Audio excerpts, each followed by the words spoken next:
We're just picking up there, President Trump there and Mark Rutte, who's the Secretary General of NATO. Let's have a listen. Up to 5% for a number of years, and they're going up to 5%. That's a big, from 2%. And a lot of people didn't even pay the 2%.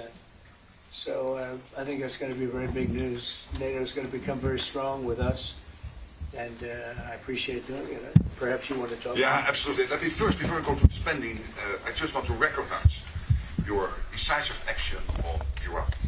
Thank you. You are a man of strength, but you're also a man of peace.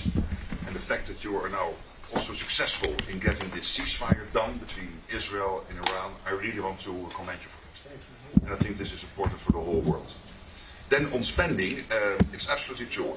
I want to state here, without President Trump, this would not have happened. In 3 stages. When you became president in 2016, 2017, you forced Europeans and Canadians to pay more. At this moment, the result of that phase is 1 trillion extra aggregate defense spending by the Canadians and the Europeans. Then came phase 2, when you became president in January last year. Phase 2 is that all the countries not yet on 2% have now committed to the 2%. This is the old goal from Wales in 2014. 7 were not on 2%, some were saying somewhere in the 2030s. Now this year, all of them, including Canada, including Italy, including Belgium, they have all now committed to the 2%. And now comes the big splash. Today, we will decide to go to 5%. We have to keep ourselves safe from our adversaries, but also because it is fair to equalize with the United States. With this 5%, the Europeans and the Canadians will equalize their defense spending with the United States. So this is not about American taxpayers paying more. This is about Europeans, Canadians paying more. And again, this would not have happened. I'm really saying this here. And some people might criticize me, but then when I speak with them, they all say, yes, you're right. This would not have happened if you would not have been elected in 2016 and re-elected last year and back into office in January. So I want to thank you. Well, thank you very much. It's a great victory for everybody, I think. And we will be equalized very shortly, and that's the way it has to be. It's going to be a lot of money, too, a lot of defense. It's trillions extra. Yeah, and we have a great relationship, and we've had a great relationship from the beginning. Highly respected man, and yeah, we appreciate you being here too, everybody. We really do. We have a tremendous group of people on my left and a tremendous group of people on my right. They might be even better than my people. I know. Let's have a fight. Let's figure it out. Anyway, but we appreciate it, and we've had a tremendous relationship, Mark and I, and we've really worked on this subject for a long time. When Biden was here, it just died.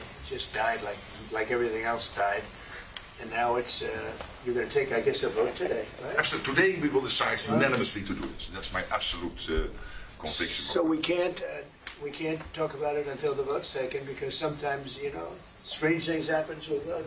But I think you're going to. I'm not too worried. I think you're going to do very well. Everyone's very happy about it. Go ahead. Yes. Mr. President, how is the Iran-Israel ceasefire going, in your opinion, at the moment? I think very good. Israel came back yesterday. I was so proud of them. Because they came back, they went out because they felt there was a violation, and technically they were right, but it just wouldn't have worked out very well. And they brought the planes back. They had gone on to another journey because there was a little bit of a violation, and I said, you got to get them back. And they came back, and it was a great thing, and it's going very well. Mr. President, what is your response to the foreign minister saying he still wants to enrich nuclear? Hello, Katie. She's so great this way. Any question she asks, I'll answer. Well, maybe I better not say that. What was your question? What is your response to the Iranian foreign minister continuing to say Iran will enrich uranium and pursue nuclear weapons?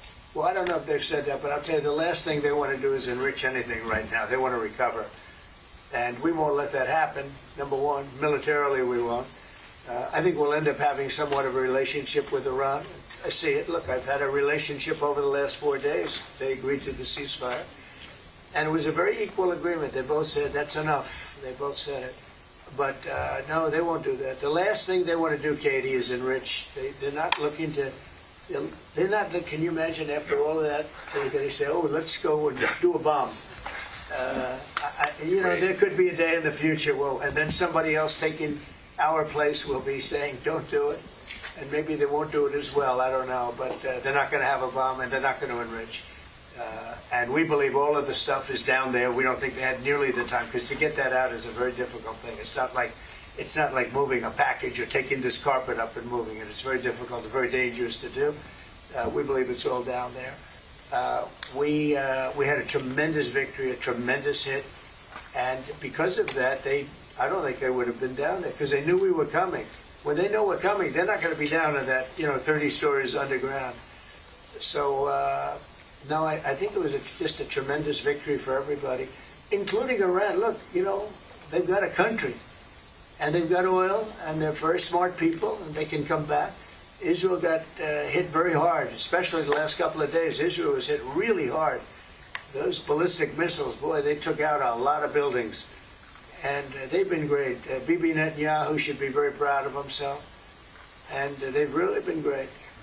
But they're not going to be building bombs for a long time. Mr. President, what's your reaction to the intelligence reports saying that the Iranian nuclear sites were only partially devastated, not entirely? Yeah, well, they said it was actually, the report said it could have been they don't know. I mean, they did a report. I could have Pete talk to it because his department did the report. They really don't know. I think Israel's going to be telling us very soon, because Bibi is going to have people involved in that whole situation. We hear it was obliteration. It was a virtual obliteration. When you take a look at the ground above, don't forget, the flame is all underground. But everything above, if you look at the before and the after picture, everything above is burned black. The trees, everything. There's one building, but that's a building that sunk substantially into the granite, so that, the fire goes right over it. I believe it was total obliteration. I believe they didn't have a chance to get anything out because we acted fast. If it would have taken 2 weeks, maybe, but it's very hard to remove that kind of material. Very hard and very dangerous for them to remove it. Plus, they knew we were coming. And if they know we're coming, they're not going to be down there. There aren't too many people that are going to be down there. Pete, do you have something to say about that? Well, Mr. President, when you talk to the people who built the bombs, understand what those bombs can do, and deliver those bombs, they landed precisely where they were supposed to. So it was a flawless mission. Flawless. Right down where we knew they needed to enter. And given the 30,000 pounds of explosives and capability of those munitions, it was devastation underneath Fordo. And the amount of munitions, 6 per location, any assessment that tells you it was something otherwise is speculating with other motives. And we know that because when you actually look at the report, by the way, it was a top secret report, it was preliminary, it was low confidence. All right, so this isn't, you make assessments based on what you know. And it said it could be very devastating, very serious. Moderate to severe, and we believe far more likely severe and obliterated. So this is a political motive here. Was there a leak investigation? Of course, we're doing a leak investigation with the FBI right now because this information is for internal purposes, battle damage assessments, and CNN and others are trying to spin it to make the president look bad when this was an overwhelming success. We had a tremendous success, and this is the New York Times. I call it the failing New York Times. It's going to hell. And CNN, which, as you know, very few people are watching. And you would think they'd do the opposite. You would think they'd want to say, this was an unbelievable success. And the thing that hurts me is it's really demeaning to the pilots and the people that put that whole thing together, the generals. That was a perfect operation. And when you look at the holes, and this was done from 52,000 feet, there was no moon, there was no light, and those 3 holes are right together.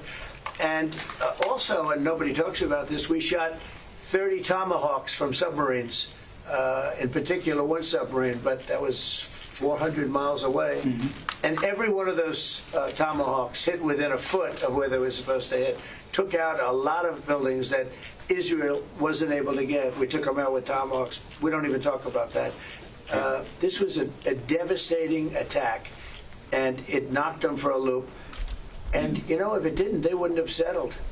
If they had won, if we didn't take it out, they wouldn't have settled. Somebody mentioned that to me last night.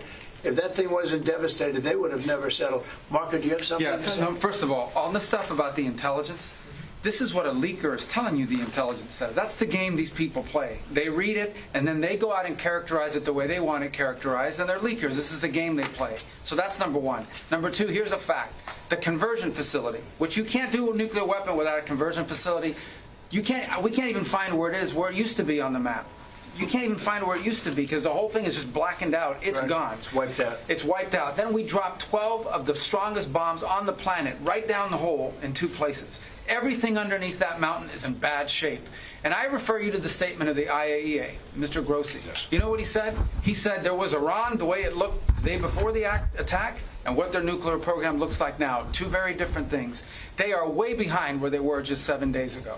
Now, anything in the world can be rebuilt, but now we know where it is. And if they try to rebuild it, we'll have options there as well. But all this leaker stuff, these leakers are professional stabbers. That's what they are. They go out and they read this stuff, and then they tell you what it says against the law, but they characterize it for you in a way that's absolutely false. There's no way Iran comes to the table if somehow nothing had happened. This was complete and total obliteration.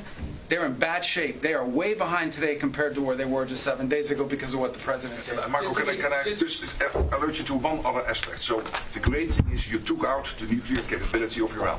This was crucial. You did it in a way which is extremely impressive. But the signal sends to the rest of the world that this president, when it comes to it, yes, he's a man of peace, but if necessary, he is willing to use strength, the enormous strength of the American military. So I think that signal to the rest of the world, this is far beyond Iran, is extremely important. So let me also point us to that aspect of what happened. They went down, Iran went down to the site afterwards.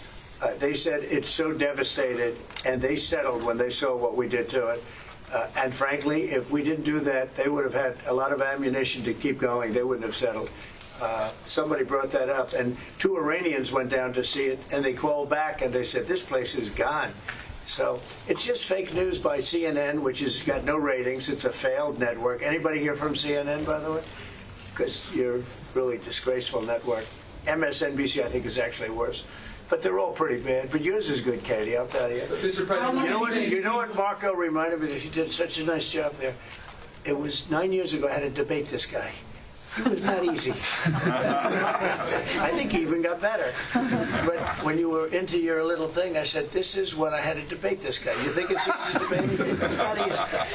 How long do you think that the Iranian nuclear program has been put back by these strikes? Years or totally obliterated? I think basically decades, because I don't think they'll ever do it again. I just don't think they're going to do it. I think they're going to take their oil, they're going to have some missiles, and they'll have some defense. I think they've had it.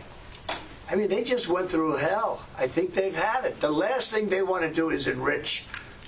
They've been trying to do it. By the way, it's hard to enrich. And, you know, when you look at a site like that, very, very hard to build. Very, very hard, very expensive. They spent trillions of dollars trying to do this thing, and they didn't come up with it. And we're actually getting along with them very well right now. But had we not succeeded with that hit ended the war. That hit ended the war. I don't want to use an example of Hiroshima. I don't want to use an example of Nagasaki. But that was essentially the same thing. That ended that war. This ended that with the war. If we didn't take that out, they'd be fighting right now. Mr. President? Yeah. If the Iranians do rebuild, would the United States... If they rebuild? Would the United States strike again? And I've also Sure. a question about Russia. But I'm not going to have to worry about that. It's gone for years. Very tough to rebuild because the whole thing has collapsed. In other words, inside, it's all collapsed. Nobody can get in to see it because it's collapsed. You can't go in to see a room that has, 10 million tons of rock in it. And the tunnels are totally collapsed. But if they rebuild? Well, they've already looked at the tunnels. This was an unbelievable hit by genius pilots and genius people in the military, and they're not being given credit for it because we have scum that's in this group, and not all of you are. You have some great reporters, but you have scum. CNN is scum. MSDNC is scum. The New York Times is scum. They're bad people. They're sick. And what they've done is they're trying to make this unbelievable victory into something less. Now, even they admit that it was hit very hard, okay? But it wasn't hit hard. It was hit brutally, and it knocked it out. The original word that I use, I guess it got us in trouble because it's a strong word. It was obliteration. And you'll see that. And it's going to come out. Israel is doing a report on it now, I understand. And I was told that they said it was total obliteration. They have guys that go in there after the hit, and they said it was total obliteration. And, you know, I don't want it for me. I want it for the pilots. I want it for the military. They did such a good job. If you were in the Situation Room with me, with the generals and all of the people that did such a good job, and then they get demeaned by these idiots at CNN who can't get ratings, the place is dying, nobody wants to even waste their time going on their shows. So they form with the New York Times, who's dying also. Without Trump, you wouldn't have a New York Times. And then just changing gears to your meeting with Zelensky later today, can you give us any preview of what the two of you might be discussing? No, well, we'll discuss the obvious. We'll discuss his difficulty. He's got a little difficulty. Zelensky, he's a nice guy. I mean, I'm going to meet him today. I don't know. I assume we're going to be discussing Ukraine. Yes. And it seems like the most likely. Is there any restart talks there or anything that you might do? Well, we're going to see. I mean, I've spoken to Putin a lot, and he actually was very nice. He volunteered help on, as you know, on Iran. I said, no, I don't need help on Iran. I need help on Russia. Okay? I said, do me a favor. Help us on Russia, not on Iran. But he was very nice. We're going to talk about that. We're going to talk. I think progress is being made. I think great progress is being made on Gaza. I think because of this attack that we made, I think we're going to have some very good news. I was talking to Steve Witkoff, who, by the way, is terrific, and who knows more about this subject than anybody, the subject of what we were just talking about. He was on last night with Jesse and with Laura and with Sean. And boy, Susie, he has a great take on it. He just explains it so easily. He's really very knowledgeable. But he did tell me that Gaza is very close. Mr. President, just one follow-up on Iran. Both you and Secretary Rubio and Hegseth mentioned the leaders. But can you clarify, is the intelligence correct or is the intelligence wrong? Well, the intelligence was very inconclusive. Okay. The intelligence says, we don't know. It could have been very severe. That's what the intelligence says. So I guess that's correct. But I think we can take that we don't know. It was very severe. It was obliteration. And you'd think that a media outlet would say, isn't that a great thing? I mean, more importantly for the pilots, for the military, you take their guts out. You take their absolute guts out. They had a tremendous attack. It was a complete obliteration. The other team, the other group, Iran, said, let's stop this. And you know what? Israel said it too. Very smart. They fought like hell, and then they said, let's stop. And they're going to build themselves. And I really see it as sticking. I mean, we may do papers on it, Marco. Maybe we're going to do papers. I don't even know if you need them. They're not going to be fighting each other. They've had it. They've had a big fight, like two kids in a schoolyard. You know, they fight like hell. You can't stop them. Let them fight for about 2-3 minutes. Then it's easy to stop them. And then Daddy has to sometimes use strong language to you have get to use strong. Every once in a while, you have to use a certain word. I think we have to join the others. Yes, we're going to join some other group. Yes, thank you, Katie. One last question. Do you believe? She's so good. Thank you, Mr. President. She used to be very difficult, but now she. Go ahead. Do you believe that this strike on the Iranian nuclear program will lead to the release of the hostages in Gaza? I think that it helped a little bit. It showed a lot of power. Yeah, I think it helped. But we're going to get separately, even before this, we were very close to making a deal on Gaza. I think this helped, yes. Okay? Thank you, Kid. Thank you, everybody. Thank you, guys.